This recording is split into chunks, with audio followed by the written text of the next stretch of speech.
안녕하세요. 승리하선입니다. 한 가지 소식을 전해드리는데 지난달에 저희가 상고했던 스가랴 말씀이 단행본 책으로 나왔습니다. 구약이 지금까지 시편 일부와 다니엘서 그리고 스가랴서가 지금 다시 발행되었는데 시편은 4월까지 지금 현재 화면에 나와 있는 것처럼 매달 조금씩 출간이 돼서 4월 달에 이제 9편으로 완간이 될 것 같습니다. 그리고 그 이후 5월부터는 소선지서가 순차적으로 출간될 예정이고요.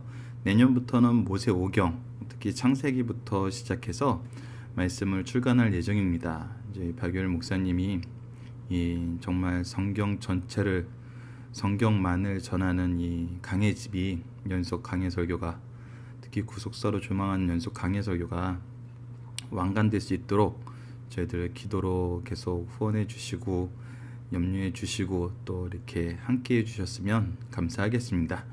오른쪽에는 아시다시피 지금까지 완간된 신약 내용이 있고요. 신약은 총 30권으로 구성되어 있습니다. 그리고 저희들이 새생명 공과라고 유치부 6, 7세 아동용으로 만든 교재가 있습니다. 이 교재는 구속사의 주인공으로 양육하는 구속사의 능력 있는 주인공으로 양육하는 새생명 공과입니다. 그래서 저희들이 중심으로 생각하는 이 구속사적인 신앙을 가지는 게 어떤 신앙인지 성부와 성자 성령과 교회 그리고 구속의 주인공 어떤 사람들이 하나님께 쓰임을 받는 사람들인지 하나님께 쓰임받는 일꾼이란 어떤 의미가 있는지를 아이들이 이해할 수 있게 잘 설명을 했어요. 특히 이 부분에 대해서 저희들이 이 유튜브 강좌로 교사와 학부모를 위한 강좌를 만들어서 이제 유튜브에 같이 올리고 있습니다. 블로그나 그 유튜브 채널을 구독하시는 분들은 함께 참여하실 수 있어요. 그래서 구속사적인 관점이 어떤 건지, 그 신앙은 무엇을 얘기하는 건지, 성경은 우리에게 무엇을 얘기하고 그것이 나타나는 예배는 무엇인지 한번 배우는데 많이 도움이 될 것 같습니다. 그 옆에 크게 보이는 거는 암송판이에요. 저희들이 아이들이 글자를 모르더라도 성경에 나 있는 단어가 어렵더라도 이것을 정말 너무나 쉽게 잘 이해하고 배우는 것을 경험할 수 있었습니다. 그래서 저희들이 캐릭터 스티커를 만들어서 이 1번부터 각 주일에 해당하는 부분에 암송을 하면 스티커를 붙여주는데 좀 7세 애들 같은 경우는 성경을 암송하고 6세 애들 같은 경우는 구호를 암송해서 이것을 매일매일 볼 수 있도록 보드를 만들었어요. 그리고 그 뒤편에는 주기도문, 사도신경, 시편 1편, 시편 23편, 잠언 3장 1절로 10절. 특히 잠언 3장 1절로 10절은 구속사의 주인공이 어떤 인물인지에 대해서 잘 설명해주고 있어요. 그래서 그 부분에 대해서 암송하도록 항상 1년에 이 5편의 말씀을 암송하고 있는데 이것을 도와줄 수 있도록 보드를 만들었고 맨 마지막 귀퉁이의 보라색 창에 좀 글씨는 안 보이지만 그것이 어른 찬송가입니다. 저희들이 처음에는 아주 재능 있는 친구에게 부탁을 해서 어린이 찬송을 만들었어요. 저희 공과 내용을 잘 이해하고 항상 찬양할 수 있게. 근데 그 공과 내용으로 아이들에게 찬양을 시키는 것보다 더 중요한 게 바로 부모님의 축복과 부모님과 함께 드리는 예배라는 것을 저희들이 발견하게 됐습니다. 그래서 저희 공과 안에는 어른 찬송가가 기록이 돼 있어요. 그 말씀에 해당하는 찬송가가. 그래서 그것이 가정 예배로 저희들이 따로 만들어서 나가고 나중에는 어떤 형태가 가정 예배를 전달하는 데 가장 좋을지 좀 더 고민 중인데 책으로 나갈지 아니면은 온라인을 통해서 무료로 배포할지 지금 아직 고민 중입니다. 하지만 그 가정 예배를 가지고 아이들과 함께 좀 더 신앙적인 내용을 엄마 아빠하고 배우고 또 그 내용을 가지고 축복 기도할 수 있는 그리고 엄마 아빠랑 같이 찬송할 수 있는 아이들이 어른 찬송가를 배우는 게 훨씬 더 쉽고 더 은혜스럽더라고요. 엄마 아빠들이 아이들 찬송가를 배우는 거는 보통 보통 일이 아니었어요. 그래서 오히려 오랜 신앙, 3대 신앙의 명문가를 만드는 신앙에서는 어른 찬송가가 좋을 것 같다는 이제 결론을 내렸기 때문에 저희들이 어른 찬송가를 가르쳐서 이제 함께 부모님과 부를 수 있도록 하고 있습니다. 그래서 그 찬송가 리스트가 이제 나와 있어요. 여러분들이 계속 이 말씀 중심 예배 중심의 교육 또 구속사의 주인공이 될 수 있는, 하나님의 역사의 주인공이 될 수 있는 자녀로 양육하고, 또 내가 서 가는데 함께 기도하면서 노력해 주셨으면 하는 마음에서 저희들이 이것을 낳습니다. 그리고 새생명국가 아래쪽에 있는 그림 그리기는 저희들이 원래 이 교재는 4, 5세부터 시작하고 있어요. 그래서 4, 5세는 엄마 아빠들이 읽어줄 수 있는 아주 이제 동화책 같은 좀 더 작은 크기의, 페이지는 더 많은 책으로 만들었는데, 교회에서 공과용으로 하고 있는 책을 엄마 아빠가 꾸준히 읽어준다는 거는 그렇게 쉬운 일이 아니더라고요. 내용은 동일하였기 때문에 이제 4, 5학년 애들은 글자를 알아가고 글자에 대해서 인식하고 있는 단계이기 때문에 성경에 나와 있는 그림을 전부 이 손그림으로 그렸습니다. 저희 아주 훌륭한 디자이너분이 계셔서 이 공과 디자인과 이 그림 디자인을 다 하셨는데, 그래서 아이들이 그 그림을 통해서 단어를 이해하고 그 단어를 써보고 또 그 단어 그림에 해당하는 걸 색칠을 하면서 이렇게 놀면서 이렇게 성경 단어하고 친숙해지게 이렇게 만들어 놓은 보조 교재입니다. 그래서 한번 이 새생명과에 관심 있는 분들은 저희 교사교육 동영상을 한번 청취를 해 보시면서 또 필요한 부분 있으면 이메일이나 블로그에 질문을 올려놔 주시길 바랍니다. 자, 그러면 이번 주 말씀을 들어가 보도록 하겠습니다. 들어가기 전에 먼저 이 올해 2014년도 저희 목표에 대해서 다시 한번 말씀드리죠. 말씀, 기도, 봉사가 복합적으로 이루어지는 바른 예배를 회복하자입니다. 영혼의 양식인 말씀과 하나님의 말씀과 호흡인 기도, 하나님께 드리는 기도와 저희 영적 운동인 봉사, 교사로서, 찬양대로서, 또 예배를 준비하는 각 파트에 맡은 사람으로서 먼저 바른 예배자가 되고 또 예배를 위해서 봉사하는, 예배야말로 그리스도의 사랑을 전하는 가장 큰 통로입니다. 예배는 하나님을 만나도록 우리가 인도해 주는 거기 때문에 우리가 베푸는 어떤 그 사랑보다도 큰 것이 바로 예배인 것이죠. 이 예배를 위해서 우리가 헌신한다는 것은 이것이야말로 가장 큰 은혜입니다. 그래서 이 은혜가 올 한 해 승리의 산 가족에게 넘치기를 저희들이 말씀을 통해서 계속 묵상해 보도록 하겠습니다. 자, 이번 주 말씀은 학습 목표는 하나님의 자녀라는 증거는 무엇인가입니다. 그리고 청년과 같은 신앙을 소유하기 위해서 필요한 것은 무엇인가입니다. 지난주에 말씀드렸다시피 요한일서 9조에 대해서 얘기했는데, 오늘은 바로 성도의 교제, 요한일서 1장 5절에서 2장 17절 말씀입니다. 이 성도의 교제에 대해서 얘기하면서 하나님의 자녀를 먼저 설명하고 있어요. 그리고 청년 같은 신앙, 성장하고 능력 있는 신앙에 대해서 얘기를 하는데, 이것이 성도의 교제와 무슨 연관성이 있을까? 성도의 교제라는 측면에서 이것이 무슨 의미가 있을지 한번 우리가 말씀을 통해서 살펴보도록 하겠습니다. 자, 그럼 월요일 말씀으로 넘어가 보도록 하겠습니다. 하나님은 빛이시라, 그 빛 아래 사는 성도가 되자. 요한일서 1장 5절로 10절 말씀입니다. 삶에서 확인할 수 있는 자연스러운 현상 중에 가장 대표적인 것은 빛과 어둠은 공존할 수 없다는 것이죠. 빛 대신 하나님과 제가 함께 할 수 없습니다. 이것은 공존하는 것처럼 보이고 싶고 공존하게 하고 싶은 인간의 죄된 속성은 있죠. 하지만 현실적으로 이것은 안 되는 것입니다. 하나님은 죄와 함께 할 수 없어요. 하나님을 섬기는 사람이 함께 죄를 섬길 수 없는 것이죠. 그렇다면 하나님은 빛이시다라는 의미는 무엇일까요? 하나님은 진리의 빛, 생명의 빛, 사랑의 빛입니다. 즉 하나님 자체가 빛인 것입니다. 하나님의 세계는 빛의 세계예요. 그렇다면 빛은 좀 더 구체적으로 생각할 때 뭐라고 설명할 수 있을까요? 그리고 빛을 받은 우리는 어떻게 될까요? 우선 지적인 면에서 빛은 진리라고 얘기할 수 있습니다. 어두운 무지고 가오입니다. 그래서 우리가 무지와 가오에서 벗어나게 되는 거죠. 진리 안에 거한다는 것은. 도덕적인 면에서는 깨끗한 것, 선한 것이랍니다. 어둠, 더러운 것, 악에서 떠나는 것이죠. 효력적인 면에서는 행하게 된다는 것입니다. 악은 감춥니다. 속입니다. 하지만 빛은 보고 행하게 합니다.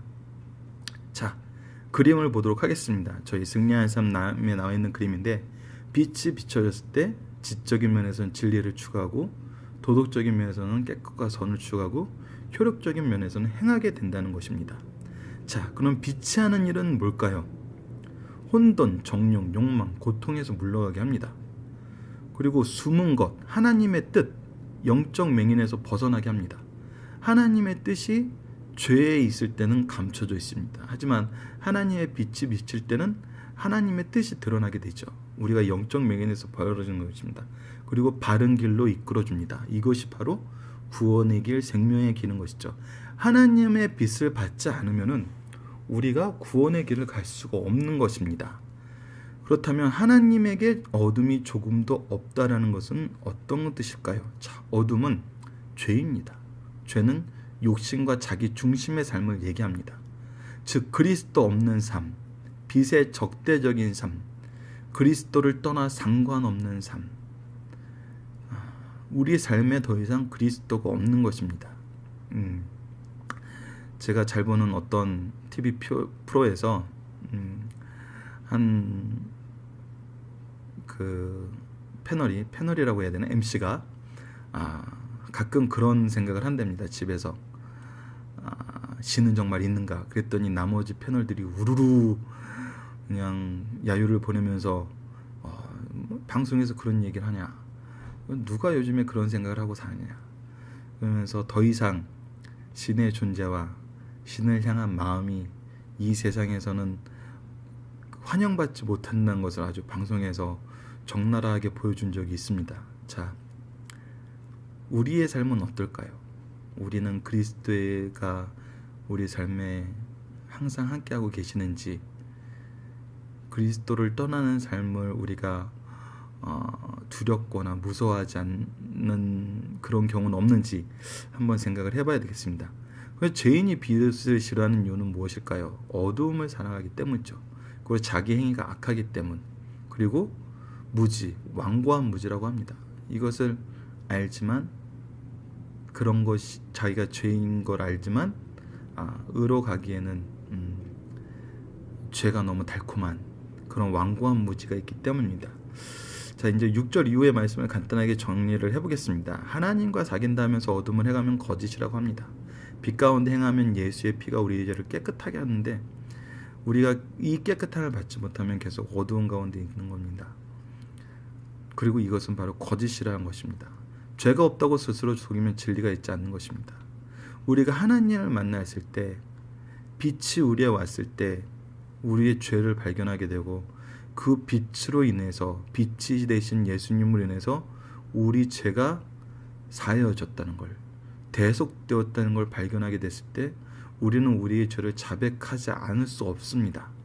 그래서 죄를 자백하면 우리 죄를 사하시고 그리고 깨끗하게 하신다는 것입니다.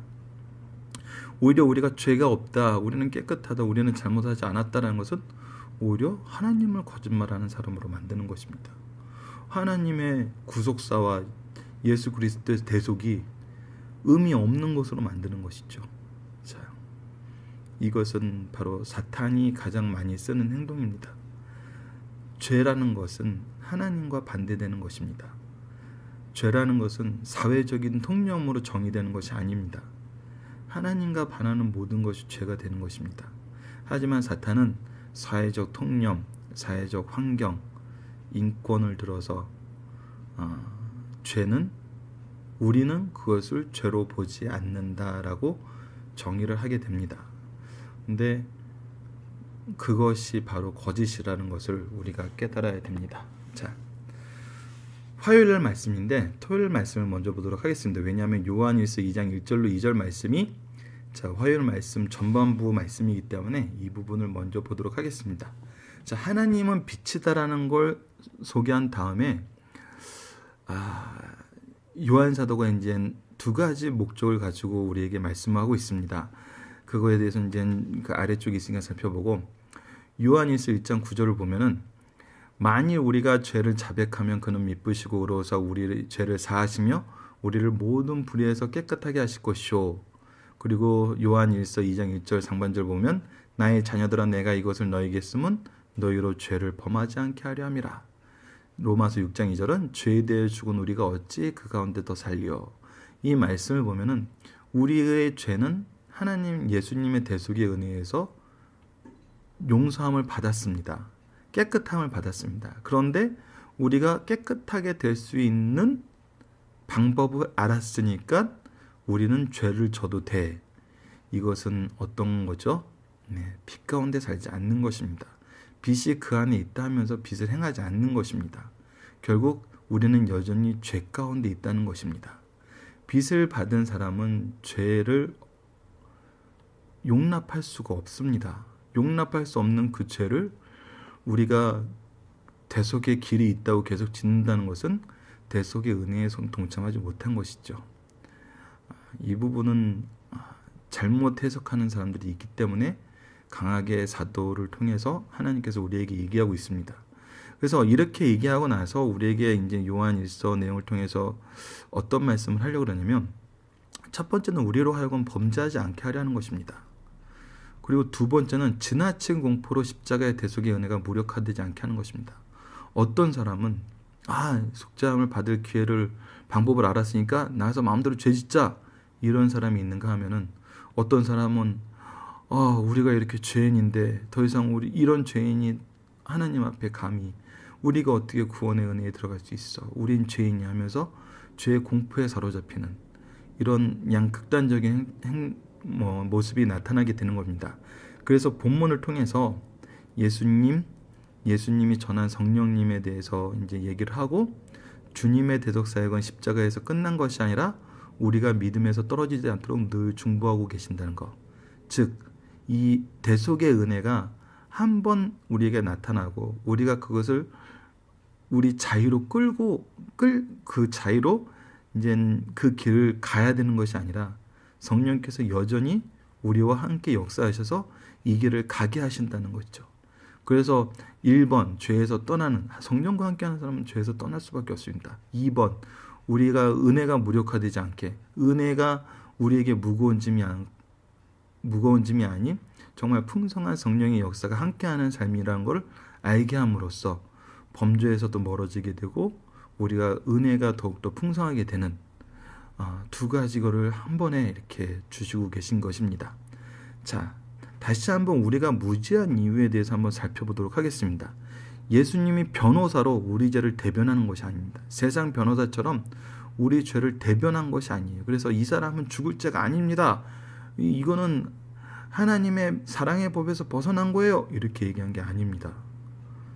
아니면 권능의 왕으로 사탄의 세력들을, 내가 선택한 자녀들을 너희들이 어디서 죄를 물려 그래 하면서 막아주는 것도 아닙니다. 오히려 죄를 인정하고 그 값을 주의 피로 치르셨기 때문에 우리가 무죄인 것입니다. 하나님의 공의는 죄에 대한 심판이 있음을 모든 사람에게 알립니다. 그것이 하나님의 의로움입니다.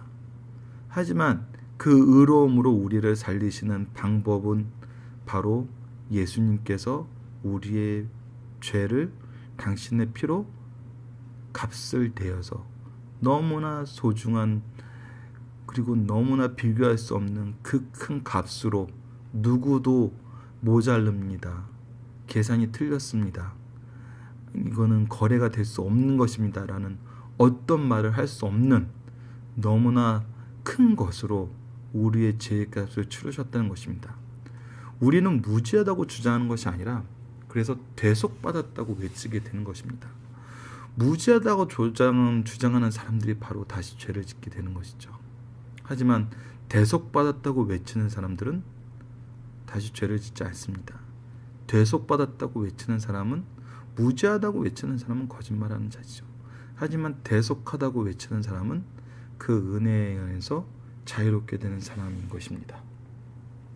자, 이제 이 말씀을 근거로 우리가 죄에 대해서 자유한 사람, 다시 범죄를 행하지 않는 사람으로서 삶을 사는 것이 바로 하나님의 자녀가 되는 삶입니다. 그래서 하나님 자녀의 증거 1번을 한번 보도록 하겠습니다. 2장 말씀을 통해 자녀로서의 바로 믿고 있는가를 시험할 수 있는 3가지 방법이 있습니다. 이것은 스스로를 점검할 수 있는 방법이기도 하고, 신앙의 리더들이 자녀들의 믿음, 또 자녀들의 신앙을 점검해 볼 수 있는 스탠다드가 될 수 있습니다. 그래서 이것을 한번 보도록 하겠습니다. 첫 번째는 도덕적 시험이 있습니다. 이것은 의로운 삶인 계명을 지키는가 하는 것입니다. 두 번째는 사회적 시험인 이웃을 사랑하고 있는 것입니다. 세 번째는 교리적 시험인 바른 진리를 믿고 있는 것입니다. 자, 우선 하나님의 말씀을 하나님의 말씀으로 받아들이고 있는가? 이 빛이 되신 하나님의 말씀을 발견하여서 그 빛 가운데 살고 있는가? 그것이 바로 오늘 말씀의 내용입니다. 그리고 내일 말씀은 이 빛 가운데 있는 사람들의 특징은 바로 이웃을 사랑하는 것인데 이 이웃 사랑을 실천하고 있는가? 이것을 통해서 우리가 우리의 그 하나님의 자녀인가라는 것을 점검할 수 있는 것이죠. 그리고 마지막으로는 바른 진리를 믿고 있는가, 바른 신앙을 가지고 있는가, 사람들이 만든, 사람들에 의해 가공된 것이 아니라 오직 성경이 가르쳐주는 그 바른 진리를 믿고 있는가, 그것을 보는 것입니다. 자, 그러면 오늘 말씀인 도덕적 시험에 대해서 한번 보도록 하겠습니다. 도덕적인이라는 것은 의로운 하나님을 바로 알고 있다는 증거입니다. 도덕적인 의로움은 하나님을 바로 알고 있다는 증거가 됩니다. 하나님의 용의 도움이 없이는 의로움을 살 수 없습니다. 하나님을 안다 믿는다 하면서 계명을 지키지 않으면 죄악을 정당히 하고 하나님과 접속은 불가능합니다. 그래서 믿는 자는 계명을 즐겨 순종하죠. 이것이 자연스러운 역사라는 것입니다. 우리는 인생에서 성도 중에 두 가지 유형의 사람을 볼 수 있습니다. 첫 번째는 순종 없는 신앙 고백자입니다. 거짓말하는 자, 스스로 안다고 말하는 것은 거짓말입니다. 두 번째는 순종하는 참 성도입니다. 하나님의 사랑이 온전, 수고로 돌봄,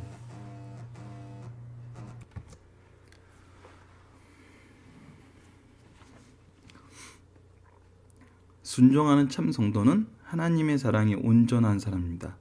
하나님의 사랑이 순종하는 성도는 바로 이 사랑의 수고와 돌봄을 아끼지 않습니다. 우리가 태초에 하나님께서 다스리며 관리하라는 그 말씀을 기억할 겁니다. 하지만 우리가 이제 그 다스리며 관리하라는 얘기를 들었을 때 우리를 위해 우리가 마음대로 할 수 있는 우리의 소유권을 허락해 주신 것으로 우리가 일반적으로 생각하고 있는데, 다스리며 관리하라는 것은 바로 이 돌봄의 의미가 있습니다. 우리가 사랑하는 자를 돌보지 않는 것, 현대사에서 많이 나타나고 있는 모습인데 이거는 하나님의 모습이 아닙니다. 하나님이 우리에게 가르쳐 준 모습이 아닙니다. 그래서 순종하는 참 성도는 하나님의 사랑으로 우리의 사랑의 수고를 할 수 있고 우리가 돌볼 수 있습니다. 그리고 이런 사람은 영적 확신이 있습니다. 하나님과 나의 뜻이 일치합니다.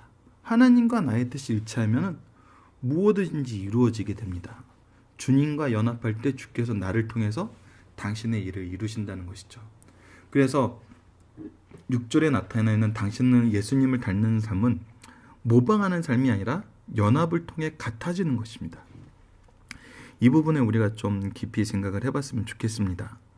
모방한다는 것, 우리가 예수님을 따라 산다는 할 때 우리가 이 일을 모방이라고 생각을 한다면 우리는 이 일을 하기 위해 어떤 요건이 필요한지를 먼저 보게 됩니다.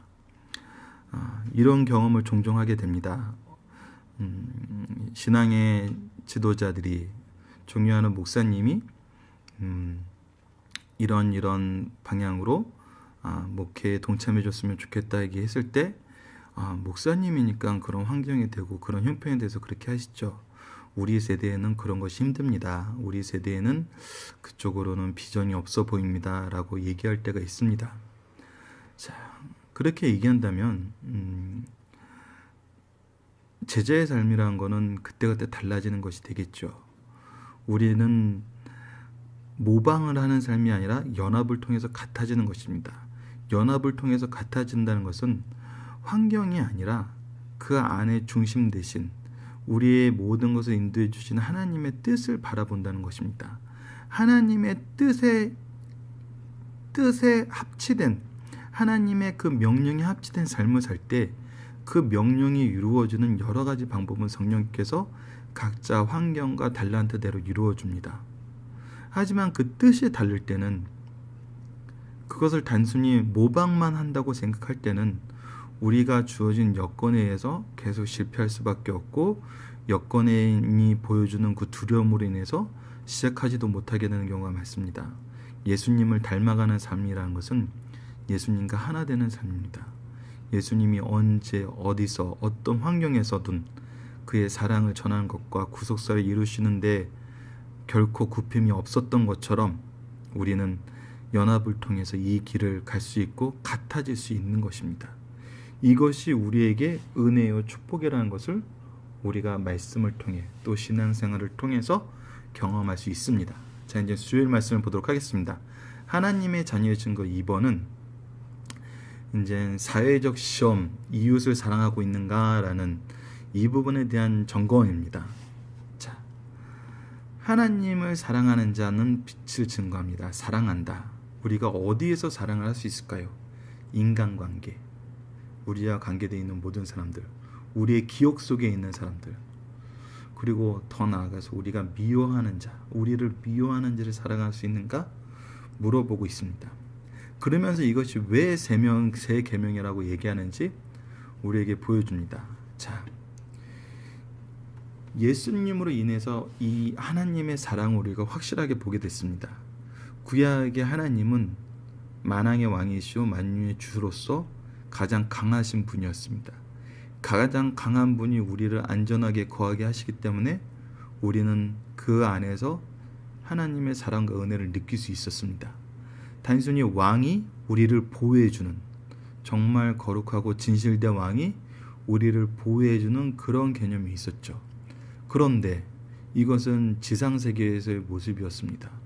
영원한 세계로 인도하시기 위한 하나님의 그 구속의 계획은, 하나님의 그 사랑은 오히려 그 왕이 너무나 보잘것없는 나를 위해 죽음을 당했다는 것입니다. 나를 대신해서 죽으셨다는 것이죠. 그리고 이것이 모든 사람에게 전해지는 거였다는 것입니다. 그래서 유대인으로만 알고 있었는데 모든 족속, 의인들을 위한 것으로만 알고 있었는데 죄인들과 여인들까지 신분 성멸의 벽을 허무신 사랑이란 것입니다. 그러니까 조금 전에 얘기했다시피 그리고 이거는 독생자를 버리는 사랑이었습니다. 자신의 모든 것을 바치는 사랑이었어요. 자신이 많이 가지고 있기 때문에 많이 가진 걸 나누는 사랑이 아니라 자신의 모든 것을 바치는 사랑이었던 것이죠. 바로 이런 사랑이기 때문에 우리가 이 사랑을 받아서 환경과 여건과 조건의 벽을 이길 수 있는 것입니다. 그리고 새롭고 순수한 참된 사랑입니다. 이것은 이기적인 자아가 무너집니다. 이것은 지금까지 볼 수 없었던 사랑이었던 것입니다. 신세대가 열리는 사랑이었던 거죠. 이 사랑의 증인이 바로 여러분과 나인 것입니다. 이 사랑이 예수님을 통해서 오지 않았더라면 우리에겐 이 말씀이 전해지지 않았을 것입니다. 자, 그래서 신앙의 선배들이 이 사랑에 대해서 표현한 것을 한번 보도록 하겠습니다. 사랑이 없는 곳에 미움이 있다. 마음은 비어 있을 수가 없다. 자, 사랑이 없으면 미움이 있습니다. 이 말씀은 의사의 예를 들어보도록 하겠습니다. 죽어가는 병자가 있습니다. 이 병자를 보고 치료해 주는 것은 의사의 사랑과 헌신입니다. 하지만 죽어가는 병자가 있는데 이 사람을 치료하지 않는다는 것은 무엇일까요? 이것은 죄악입니다. 그 마음속에 있는 미움인 것입니다. 그래서 나는 사랑의 반대말은 미워한다가 아니라 사랑의 반대말은 사랑하지 않는다는 것입니다. 자, 어거스틴은 이렇게 얘기했습니다. 만일 너희 형제만 사랑한다면 너는 아직 온전하지 못하다. 형제 사랑하는 건 너무나 당연한 것입니다. 사랑해야 될 의무가 있는 사람을 사랑하는 것이죠. 그래서 아직 이 사랑은 온전하지 못하다고 얘기합니다. 그러나 만일 형제를 사랑하지 아니하면 너는 무엇이며 너는 어디에 있느냐? 너는 성도냐? 너는 신자냐? 너는 하나님의 제자냐? 네가 정말 빛 가운데 있느냐? 네가 정말 의로운 길을 행하고 있느냐? 너는 누구며 너는 어디 있냐고 반문하고 있습니다. 박연선 박사님 같은 경우는 사랑에 있는 자는 사랑에 속하지 않는 생각이나 행위가 모두 다 죄인 줄 안다.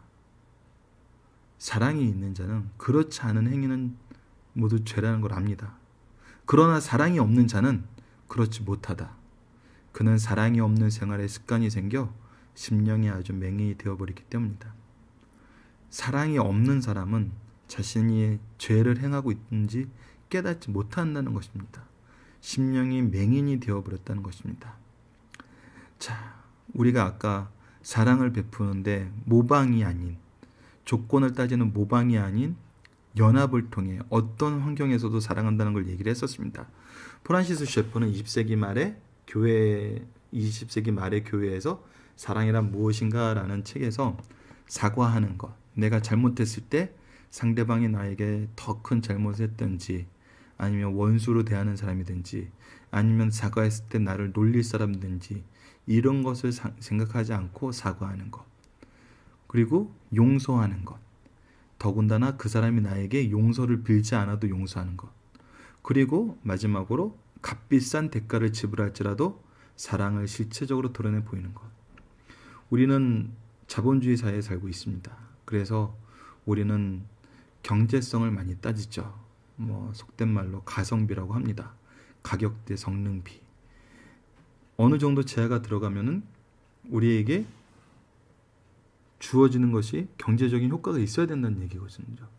그래서 때로는 이런 말이 한때 떠돌았습니다. 주일학교 애들은 헌금을 안 하는데 교회가 주일학교 부흥과 주일학교 교육에 너무나 많은 재화를 투자하는 것은 힘든 일이 아니냐, 하지 말라는 것이 아니라 힘든 일이 아니냐고 얘기는 했습니다.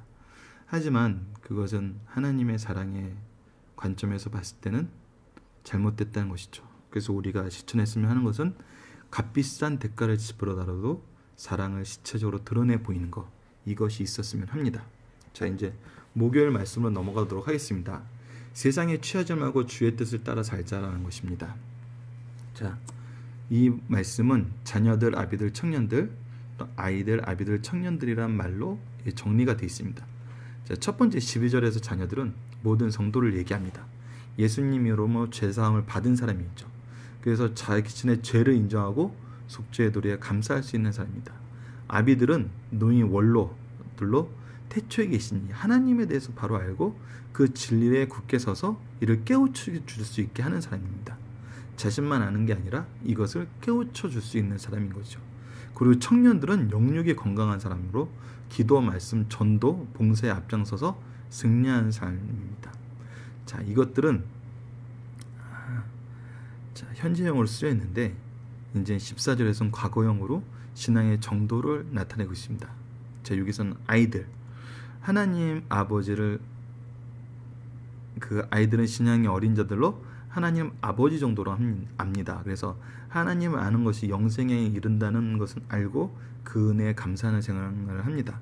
아비들은 신앙의 성장한 성도들로 성경을 배우고 말씀에 순종하고 선한 싸움에서 승리하는 자입니다. 자, 청년들은 겉사람이 낡아지더라도 속사람은 강건한 그런 믿음이 젊은 사람을 말합니다. 이런 사람들은 영적 전쟁에 극히 강하고 담대하며 흉악한 마귀의 계교를 잘 이겨내서 시험을 이겨내게 합니다. 자, 우리가 이제 학습 목표에서 청년과 같은 신앙에 대해서 얘기했는데 이 부분 한번 나중에 한꺼번에 정리를 해보도록 하겠습니다. 그래서 신앙생활은 자신의 신앙에서 현실을 분별하는 거고 거기에 맞는 삶, 하지만 성장하는 삶, 그리스도의 은총에서 사는 삶을 말합니다. 자신이 아이들, 자녀들의 상태에 머무는 것이 아니라 아비들, 그리고 영적 청년들로서 계속 성장할 수 있도록 우리가 성장하는 삶을 사는 것입니다. 교회 안에서는 형편에 따라 여러 계층이 있습니다. 나는 어떤 삶을 살고 있는지 한번 스스로를 돌아봤으면 좋겠습니다. 자, 이제 마지막 금요일 부분입니다. 왜 성도는 예수님보다 세상을 사랑하지 않아야 하는가? 자, 간단히 보고 학습 목표 부분을 한번 살펴보도록 하겠습니다. 다음 번으로 넘어왔네요. 죄송합니다. 버튼 하나를 다시 잘못 눌렀더니 이런 일이 발생하는군요.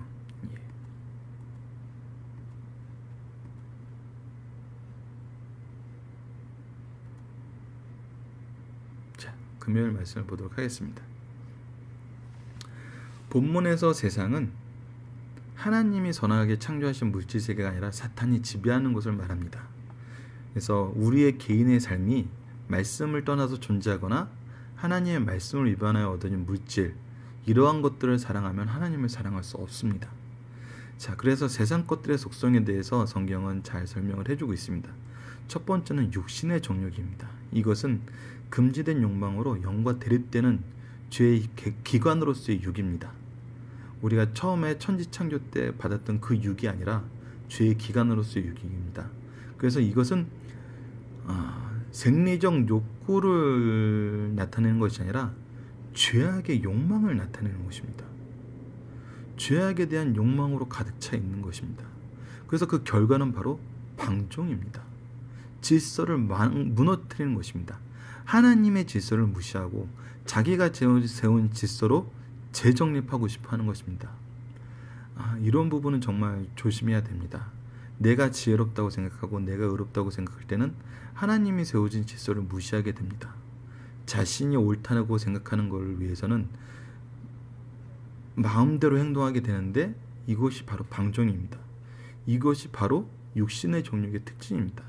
때로는 하나님의 일을 한다면서도 이런 방종된 모습이 있습니다. 그래서 우리가 교회 안에서 어떤 일이건 질서 있게 질서를 지키는 것이 중요하다는 것을 항상 우리 신앙의 선조들과 말씀은 계속해서 얘기해주고 있습니다. 자, 그래서 이런 사람들은 정신적 가치에 무관심합니다. 그리고 하나님의 존재를 망각하고 무시해버립니다. 그리고 남에게 피해를 주면서도 쾌락을 추구합니다. 자, 이제 안목의 정욕에 대해서 보겠습니다. 이것은 외적인 것, 보여지는 것을 추구하는 것입니다. 그래서 낭비를 과시합니다. 낭비를 행복과 번영의 증거, 기준으로 삼습니다. 그래서 보이는 것은 소유하고 싶고 자랑하고 싶어 합니다. 행복은 눈에 보이는 거라고 생각을 합니다. 이 세상 물질적 가치 외에는 아무것도 인정하지 않는 것입니다. 이런 질문을 해보고 싶네요. 우리 교회가 건물이 화려하고 정말 아름답게 잘 지어졌는데 주일날 예배만 딱 드리고 나면은 이제 텅텅 비게 되는 거죠. 그 안에 어떤 사랑의 교제도 없는 거. 이것을 우리가 성공한 교회로 볼지, 아니면은 좀 작고 규모가 없더라도 예배 후에 일주일 동안 삶을 통해서 하나님의 은혜를 나누고 정말 기쁜 마음으로 하나님 앞에 나와서 예배드리는 성도의 교회가, 성도들이 모여있는 교회가 행복한 교회고 우리가 정말 그리스도의 이름으로 자랑할 수 있는 교회인지 우리가 한번 생각해 봤으면 합니다. 마지막으로 이생의 자랑은 이 세상 것을 믿고 신뢰하는 것입니다. 하지만 세상 것의 특징은 끝이 있다는 것입니다. 무상하다는 것입니다. 하나님의 주신 것으로 알지 않고 이것들을 의지하면 하나님을 떠나게 됩니다. 그래서 오직 우리가 자랑할 것은 바로 그리스도인 것입니다. 자, 그리스도의 것을 자랑할 때 우리가 영적 눈을 가졌으면 하는 것이 바로 연약한 인간, 연약한 교회, 연약한 가정을 하나님이 어떻게 유지짓고 계시는지 깨달을 수 있는 신앙적인 눈이 필요하다는 것입니다. 자, 하나님의 자녀라는 증거는 우선 이제 학습 목표에 대한 얘기를 잠깐 나누고 마치도록 하겠습니다. 하나님의 자녀라는 증거에 대해서 얘기하면서 성도의 교제를 얘기합니다. 하나님의 자녀는 먼저 빛에 거해야 합니다. 그 성도의 교제에서는 하나님을 먼저 하나님과의 바른 관계가 형성되고 하나님의 계명을 지키면서 하나님의 법을 따르면서 하나님의 계획과 일치된 삶을 살면서 형제를 사랑하게 되는데 그 형제 사랑이란 것은 세상의 기준이 아닙니다. 육신의 정욕이나 안목의 정욕이나 이생의 자랑으로 이걸 통해서 형제를 사랑하는 것이 아니라 오직 그리스도 예수로 사랑하는 것입니다. 그래서 하나님의 자녀라는 증거를 하나님 안에서 우리가 사랑의 교제를 한다는 것은 바로 하나님과의 교제를 통해서 우리가 함께 되는 걸 말하는 것입니다. 하나님을 바라보는 사람들이 함께 손에 손을 잡고 그 안에서 기쁨을 누리는 것입니다. 하나님을 바라보지 않으면 우리의 성도의 교제는 온전하게 이루어지지 않습니다. 그래서 우리가 이 교회에서 사랑을 실천할 수 있는지, 사랑을 더 전할 수 있는지는 바로 하나님과 어떤 교제를 하느냐가 중요하다는 것입니다. 그래서 성도의 교제는 하나님의 자녀라는 그 틀 안에서 하나님과의 관계가 바로 형성됐다는 그 기초 아래서 하나님의 사랑으로 사랑하는 것이죠. 하나님이 바로 나를 사랑한 그 사랑으로 이웃을 사랑할 수 있을 때 바로 이것이 하나님 자녀라는 증거가 되고 성도의 가장 좋은 교제가 되는 것입니다. 우리의 교제의 주제가 하나님의 사랑에서 벗어났을 때 교회가 어떤 모습이 되는지 한번 묵상해 보시기 바랍니다. 이것을 말씀의 교제 외에 나머지 모든 교제를 반대한다는 뜻이 아닙니다. 우리가 무엇에 의해서 무엇을 위해서 이 일을 하는지 그 목표는 명확해야 된다는 것이죠. 자, 또 하나의 팀을 만들기 위해서 교회 축구 선교팀을 만든다는 것은 그건 잘못될 수도 있죠. 하지만 하나님 안에서 사랑을 나누는 형태로 사랑을 나누는 그런 한 방법의 모습으로 나타난다는 것은 얼마든지 있을 수 있는 모습입니다. 왜냐하면 그 안에서 우리가 하나님의 사랑과 즐거움을 나눌 수 있기 때문이죠. 때로는 그것을 모르는 사람에게 하나님의 사랑과 즐거움을 가르쳐 줄 수 있죠. 하지만 이것이 여러 가지 시간 약속을 지킨다, 회비 문제다, 아니면은 장소를 빌리는 것이다, 아니면 게임에서 졌다 이겼다 이런 걸로 일희일비한다는 것은 우리의 정욕들이, 육신의 정욕, 안목의 정욕, 이생의 자랑들이 그 안에 존재하고 있다는 것이고, 그 존재를 우리가 하나님의 사랑보다 더 크게 생각할 수 있다는 것이죠. 그래서 하나님의 일의 특징은 인간의 연약함을 통해서 완성된다는 특징이 있습니다. 이것은 무슨 얘기냐면, 우리가 이렇게 연약하고 우리가 이렇게 약한데 하나님이 원하시는 일은 다 이루어지는 것입니다. 그리고 그 하나님이 원하시는 일을 할 때는 바로 하나님께서 이 일에 헌신하는 사람들을 쓰신다는 것입니다. 그래서 이 일에 헌신하는 사람이 가장 잘 알 수 있습니다. 이 일은 하나님이 하신 거라는 걸. 그렇기 때문에 우리가 자랑할 것은 그리스도밖에 없는 것입니다. 이것이 바로 하나님의 자녀의 특징이고 성도의 교제의 특징입니다. 내가 당신을 사랑하는 것은 내가 더 있고 내가 더 당신을 사랑하고 나에게 더 여유가 있어서가 아니라 당신을 사랑하게 하신 하나님의 은혜를 내가 그 안에서 지금 현재 놓여 있고 누리고 있기 때문입니다. 그래서 우리가 연약한 교회, 연약한 가정, 때로는 우리가 약간 불편을 가질 수 있고 불만을 가질 수 있는 영적 지도자들의 모습, 이 안에서 우리가 그들을 욕하고 그들을 비난하고 그들로 인해서 하나님이 영광이 가려진다고 욕을, 하나님의 영광까지 자신의 기준으로 얘기하는 것이 아니라 그럼에도 불구하고 하나님께서 교회를 유지하고 우리 가정을 유지하고 나의 삶을 유지하고 있는 그 내면에 있는 하나님의 사랑, 또 하나님의 축복의 통로가 무엇인지 발견할 수 있는 신앙적 영적 눈을 가졌으면 합니다. 그리고 청년과 같은 신앙을 소유하기 위해서 필요한 건 무엇일까요? 이것은 악을 바로 분별하고 악을 물리칠 수 있는 능력을 갖는 것입니다. 그리고 사랑을 전달할 때 우리가 조건에 의한 사랑, 여건에 의한 사랑, 경제성에 의한 사랑이 아니라 정말 한 사람의 영혼을 위해서는 모든 것을 줘도 아깝지 않다는 예수님의 그 죽으심에 우리가 본받는 사랑, 이런 사랑을 실천할 수 있는 사람들이 바로 청년과 같은 사람이죠. 세상을 두려워하지 않고 세상의 기준에 얽매이지 않고 세상의 조건에 쓰러지지 않고 세상적 가치에 우리의 판단의 기준을 두는 것이 아니라 하나님께, 하나님만을 바라보는, 하나님이 기뻐하시는 그 일을 위해서는 하나님이 채워주심을 믿는 그 믿음을 가지고 모든 일을 자유롭게 할 수 있는 그런 사람이 청년과 같은 신앙을 소유한 사람이 아닌지, 이런 신앙을 소유하기 위해서는 다시 한번 얘기하지만 하나님의 자녀가 먼저 돼야 되는 것입니다. 하나님의 능력의 역사 안에서 우리가 하나가 돼야 되는 것입니다. 모방하는 것이 아니라 하나가 된다는 것, 우리가 다시 한번 이 말씀을 묵상하면서 기억하고 또 이 사랑을 실천할 수 있는 승리하는 삶 식구들 되시기를 간절히 바랍니다. 감사합니다.